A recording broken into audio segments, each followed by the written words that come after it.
மூகம் கரோதி வாசாலம் பங்கும் லங்கயதே கிரிம் யத்கிருபாத்தமஹம் வந்தே பரமானந்தமாதவம்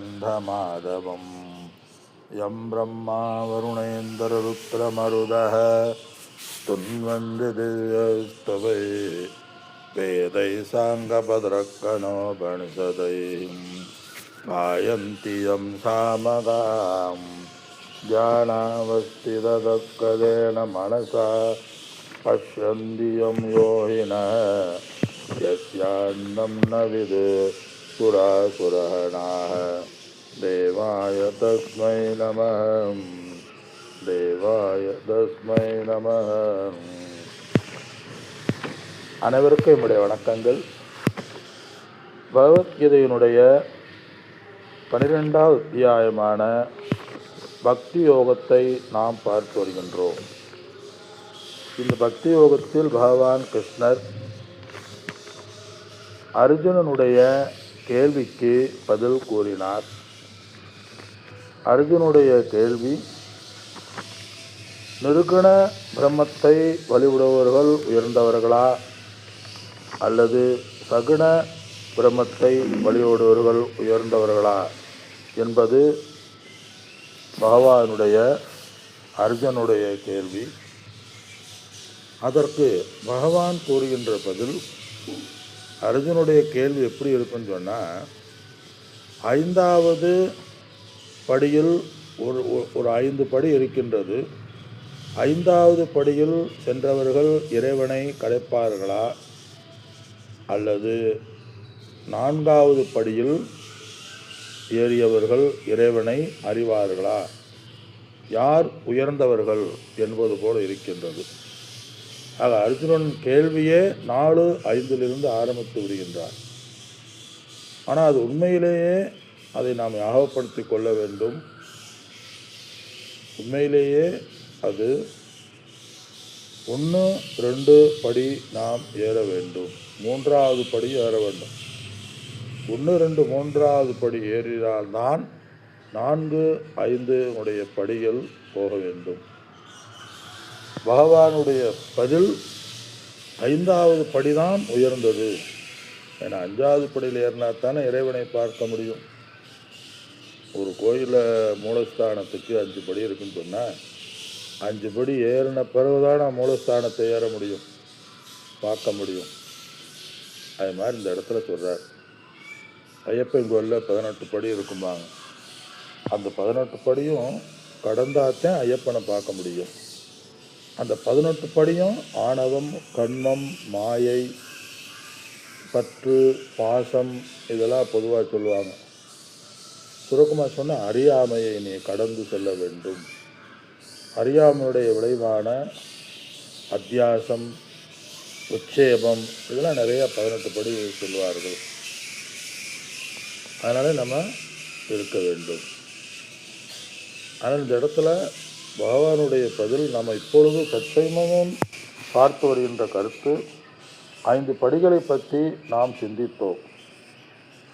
இந்த 5 படிகளை பற்றி சிந்திக்கும் பொழுது 5வது படியை கடந்தவனுடைய மனநிலையானது இதில் வர்ணிக்கப்படுகின்றது. 5 படிகளை கடந்தவன் அவன் ஞானியாவான். அதே அந்த இடத்துல சொல்றார். முதல் 5 படி, 4 படியை நம்ம பார்த்தோம். முதல் படி பகவான் 5வது படியிலிருந்து 1வது படிக்கு இறங்கி வந்தார். நாம் புரிவதற்காக 5 படிகளை முதல் படியிலிருந்து 5வது படிக்கு நாம் சென்றோம். முதல் படி என்ன? கர்மம் செய்து சுருக்கமாக பார்த்துவிட்டு இந்த 5 படிகளை நாம் கடக்க வேண்டும் என்று நாம் புரிந்து கொள்ள வேண்டும். முதல் படி என்ன? தன்னுடைய கடமைகளை செய்யும் பொழுது செயல் செய்தபின் பலனை ஈஸ்வர பிரசாதமாக ஏற்றுக்கொள்ள வேண்டும். முதல் படி. அதன்பின்பு 2வது படிக்கு நாம் சென்றால், செயல்களை செய்யும் பொழுது கடவுளுக்காக செய்கின்றோம் என்று நாம் ஏற்றுக்கொள்ள வேண்டும். ஆக முதல் படிக்கு 2வது படிக்கு வித்தியாசம் இருக்கும். ஒரே மாதிரியாக தெரியும். ஆனால் சிறு வித்தியாசம் இருக்குது. முதல் படி செயல்களை செஞ்ச பின்பு வருகின்ற பலனை ஈஸ்வர பிரசாதமாக ஏற்றுக்கொள்ள வேண்டும். விருப்பு வெறுப்பு இன்றி, எந்த விதமான எதிர்பார்ப்பும் இன்றி அந்த பகவானுடைய பிரசாதமாக ஏற்றுக்கொள்ள வேண்டும். இரண்டாவது படி, செயல்களை செய்யும் பொழுது செயல்களில் வைக்க வேண்டிய பாவனை, நான் இறைவனுக்காக என்னுடைய கடமைகளை செய்கிறேன் என்று இரண்டாவது படி எடுக்க வேண்டும். அப்போ இந்த இரண்டு படிகளிலும் செயல்களிலேயே ஈடுபட்ட மனமானது ஒருநிலைப்படாது, ஒருமுகப்படுத்தாது.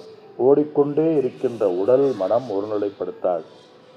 அந்த ஓடுகின்ற மனதை, ஓடுகின்ற உடலை ஒரு இடத்தில் அமர்ந்து பயிற்சி செய்தல் அபியாச யோகம் என்று பெயர். அது மூணாவது படி. என்ன அபியாச யோகம்? அபியாசன பயிற்சி. அலைபாய்கின்ற மனதை உள்ளிழுத்து பயிற்சியில் ஈடுபடுத்துதல் அபியாச யோகம். அதில் நம்ம பார்த்தோம், ஏமம், நியமம், பிராணாயாமம், பிரத்யாகாரம், தாரணை, தியானம், சமாதி, இந்திரிய கட்டுப்பாடு, மனக்கட்டுப்பாடு, மூச்சு பயிற்சி செய்தல், ஓடுகின்ற மனதை இழுத்தல், இழுத்த மனதை நிலையை நிறுத்துதல், இதெல்லாம் முடிச்சுட்டா இறுதியில் மனம் எடுத்த விஷயத்தில் மனம் முழுவதுமாக இருப்பது, பிரம்ம நிலையில் இருப்பது, மனம் பிரம்ம நிலையில் இருக்கின்ற அந்த மனம். மூன்றாவது படி. ஆக இந்த 3 படி செஞ்ச உடனே மனம் அலைபாய்கின்ற மனம் ஓரளவு குவிய ஆரம்பிக்கும், ஓரளவு அமைதி வரும். அந்த அமைதி வருகின்ற மனதை அப்படியே நம்ம அபியாசங்களில் நம்ம பார்த்தோம். இறைவனுக்கு பாகவத தர்மம் என்கின்ற தர்மத்தை நாம் பின்பற்ற வேண்டும் என்று பார்த்தோம். பாகவத தர்மம்னா அந்த இடத்துல விஷ்ணு, இறைவனை தன்னுடைய இஷ்ட தெய்வத்துக்கு, அதில் விஷ்ணுவிற்கு பூஜை செய்தல், அபிஷேகம் செய்தல், ஆராதனைகள் செய்தல், பாத நமஸ்காரம் செய்தல், தாசனாக இருத்தல், அருகில் இருத்தல், நினைத்தல், போற்றுதல், வணங்குதல். சுருக்கமாக சொல்கிறேன். அதவே குருக்கும் பாத நமஸ்காரம் செய்தல், குரு சேவை செய்தல், குருவின் திருமேனி ஆடல், குருவின் திருவாக்கை கேட்டல், இதெல்லாம் இறைவனுக்கு செய்வதற்கு சமமாக. தன்னுடைய குருவுக்கு பாத பூஜை செய்கிறது ஒன்றுவே, இறைவனுக்கு பாத பூஜை செய்வதும் இரண்டும் ஒன்றுதான். இது மூன்றாவது படி நம்ம பார்த்தோம். நான்காவது படி பகவான் சொல்றாரு, அப்படியே ஒருநிலைப்படுத்தி அமைதிப்படுத்தப்பட்ட மனதை நம்ம குறிப்பிட்ட இஷ்ட தெய்வத்திடம் மனதை ஒருமுகப்படுத்தி சகன பிரம்மனை பற்றி தியானம் செய்தல். உபாதி உள்ள அந்த சகுன பிரம்மனை, அந்த கடவுளை நினைத்து தியானம் செய்தல். அதிலே நம்ம இந்த உலகத்தையே அந்த ஈஸ்வரனாக பாவித்தல். விஸ்வரூப தரிசனம் என்று நாம் பெயரிட்டு அழைக்கின்றோம். இந்த உலகத்தையே அந்த விஸ்வரூப தரிசனமாக, இந்த பிரபஞ்சத்தையே விஸ்வமாக பார்க்கின்ற மனதை நாம் பெறுகின்றோம். இது 4 படி. இந்த 4 படியை தாண்டுகின்ற ஒரு சாதகன் 5வது படியான, இறுதி படியான, அடைய வேண்டிய, அறிய வேண்டிய, தெரிய வேண்டிய படியான, எந்த ஒன்றை அறிந்தால், எந்த ஒன்றை அடைந்தால், எந்த ஒன்றை தெரிந்தால் உன்னுடைய மனமானது நிறைவு பூரணத்துவத்தை அடைகின்றதோ அந்த ஒன்றை நாடி நம்முடைய மனமானது செல்ல வேண்டும். அதுதான் வேதாந்தம். கைவில் நினைத்து சொல்லுவாங்களே, முன்னூர் குடங்களில் நிறைத்து வைத்தார் உறவர்கள் எல்லாம் காய்ச்சி கடைந்தரித்தேன் இந்த கைவல்ய நவநீதத்தை அடைந்தவர் விஷயமந்தென்று அலைவரோ பசியிலாரே அப்படின்னு சொல்லுவார். வேதாந்தத்தினுடைய சாரத்தை, வேதத்தை படித்தல், இது 5வது படி. பகவான் சொன்ன மாதிரி யார் இந்த சாஸ்திரங்களை குருமுகமாக விஷயங்களை பகவத்கீதை முதலிய கைவல்யம் முதலிய வேதாந்த போற்றுகின்ற நூல்களை கற்கிறார்களோ அவர்கள் என்னை அடைகிறார்கள். அதுதான் என்னுடைய சாரம். மற்றதெல்லாம் என்ன? என்னை அடைவதற்கு உரிய தகுதியை அடைகிறார்கள். அதனால மற்ற சாதனைகளை உயர்ந்த சாதனையாக நாம் போற்றுகின்றோம். அது என்னுடைய கருத்தாக வருகின்றது. இப்பொழுது நம்ம பார்க்கிறது அந்த 5 படிகளை கடந்தவன், அதாவது 1வது படியிலிருந்து 2வது படிகளை கடந்தவனுடைய மனநிலையானது இந்த 13 இதுவரை நம்ம பார்த்தது 12வது ஸ்லோகம் வரை நம்ம பார்த்தோம். இந்த 12லிருந்து 20 ஸ்லோகம் வரை இந்த 5 படிகளை கடந்தவர்கள் உயர்ந்தவர்கள், ஞானிகள், வராபக்தன், சித்தர்கள் அப்படின்னு சொல்கிறாங்க. அப்போ சித்தர்கள்னா என்ன? சாத்தியத்தை அடைந்தவர்கள் சித்தர்கள். இந்த 4 சாதனைகளை செய்து 5வது படியை அடைந்தவர்கள் சித்தர்கள். அதே பராபக்த, எல்லா படிகளையும் கடந்தவர்கள். இவர்கள் எனக்கு பிரியமானவர்கள். யாரு? இப்போ நம்ம 13வது ஸ்லோகத்தில் சொல்ல போகிறது. அல்லது இந்த இடத்துல ஜீவன் முக்தின்னு கூட வரலாம். ஜீவன் முக்தர்களுடைய மனநிலையை பகவான் வர்ணனை செய்கின்றார். அல்லது சன்னியாசிகளுடைய மனநிலை பகவான் வர்ணனை செய்கின்றார். அதனால் இந்த 12வது அத்தியாயம் மிகவும் பூர்ணமான அத்தியாயம். ஏன்னா எல்லா சாதனைகளையும் தாண்டி ஜீவன் முக்த நிலையை பற்றி இது கூறுகின்றது. பகவான் இந்த இடத்துல அனைத்தையும் கடந்தவனுடைய மெய்ப்பொருளை காண்பது அறிகின்ற மாதிரி மெய்ப்பொருளை உணர்ந்தவனுடைய மனநிலையை இதில் சொல்றார். ஞான நிஷ்டையும் இதில் சொல்றார். எல்லாவற்றையும் கடந்தவனுடைய மனநிலையானது இது வருகின்றது. இதில் 3 இடத்துல பகவானை கூறுவதாக சொல்லுவாங்க. 2வது அத்தியாயத்தில் ஜீவன் முக்தனுடைய லட்சணம் என்ன? ஆத்மநேவ ஆத்மனா துஷ்டக ததக சிதப்பிரஜாக உச்சியதே என்பார். அதே மாதிரி 13வது அத்தியாயத்தில் குணாதீதக, முக்குணங்களையும் கடந்தவனுடைய மனநிலை என்ன என்று பகவான் கூறுவார். அதற்கு என்னென்ன சாதனைகளை பின்பற்ற வேண்டும் என்று 13வது அத்தியாயத்தில் சொல்வார். அமானித்துவம், அதம்பித்துவம், அகிம்சா, சாந்தி, ஆர்ஜவம், இதெல்லாம் 13வது அத்தியாயத்தில் சொல்கிறாரு. ஆனால் இந்த படிகளை கடந்தவர்கள் தான் இதில் சித்தர்கள் சொல்கிறார். இப்படிப்பட்ட மனநிலை யாருக்கு இருக்கோ அது எனக்கு பிரியமானவர்கள் என்று வர்ணனையை சொல்கிறார். அப்போ இந்த வர்ணனையை செய்வதன் மூலம் ஞானிக்கு இருக்க வேண்டிய வர்ணனையும் நாம் தெரிந்து கொள்ளலாம். அதே சமயத்தில் நாம் இந்த வர்ணனையை படிக்கும் பொழுது இப்படிப்பட்ட குணங்கள் நமக்கு வேண்டும் என்று முயற்சிகளை செய்யலாம். அதுக்குத்தான் கூறுவதை ஒழிய மற்ற 2 காரணங்களுக்காக நம்ம நினைக்கூடாது. மற்றவரிடம் இந்த குணம் இருக்கிறதா என்று பார்ப்பது டெஸ்ட் பண்ணுறதுக்காக இல்லை. ஸ்கேல் 1. 2வது, மற்றவர்களிடம் குறை காண்பதற்காக இது கூறப்படவில்லை. அதை நாம் முதல் வச்சுக்கணும். ஆக இந்த இடத்துல நாம் இந்த நிலையை அடைய வேண்டும் என்று இந்த மனநிலையத்தை வர்ணனை செய்கின்றார். இவர்தான் ஞானி, இவர்கள்தான் அடைய வேண்டியதை அடைந்த கிருதகிருத்தியன் சொல்றார்.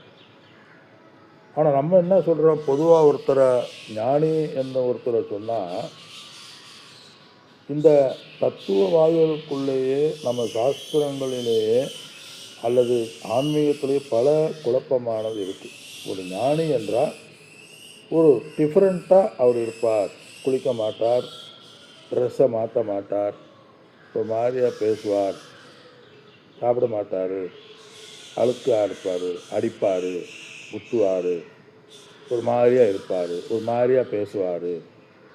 அப்படி வித்தியாசமாக உள்ளவங்கள நம்ம சொல்கிறோம். சாக்கு சாமியார், கம்பளி சாமியார், அழுக்கு சாமியார், மூக்குப்பிடி சாமியார், இது மகாத்மா அப்படின்னு நம்ம சொல்கிறோம். இந்த இடத்துல அப்படி நாம் கூறவில்லை பகவான். பலவிதமான வர்ணனைகளை இதில் இவன்தான் சிவன் முக்தன் என்ற சாதனத்தை நாம் அடைய வேண்டும். இரண்டாவது, இப்படிப்பட்ட குணநிலையை நாம் அறியும் பொழுது